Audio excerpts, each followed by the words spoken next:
Hello, good morning అండి. ఈరోజు మన చెట్టుకి కాసిన నారింజకాయలు ఉన్నాయి కదా, అవి జ్యూస్ చేసుకొని తాగుతున్నానండి. దానివల్ల యూజెస్ కూడా చెప్దామని ఈరోజు వీడియో చేస్తున్నానండి. ఇదిగోండి, ఇలా నారింజకాయలు ఇలా మిక్సీ పట్టేస్తానండి. తొనలో ఒలిచేసి మిక్సీ పట్టించి తీసుకొచ్చాను అనమాట. ఎందుకంటే మళ్ళీ అవ్వదు కదా. ఇప్పుడు ఇందులో నేను కొద్దిగా షుగర్ వేసి తాగుతానండి.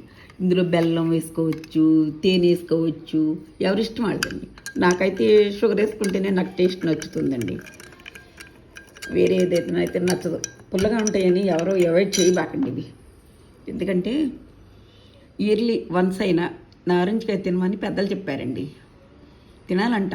మరి దానివల్ల ఏంటో తెలియదు కానీ ఎక్కువ సిట్రిక్ యాసిడ్స్ ఉంటాయి కదా, సి విటమిన్ మనకు కావాలి కదండి.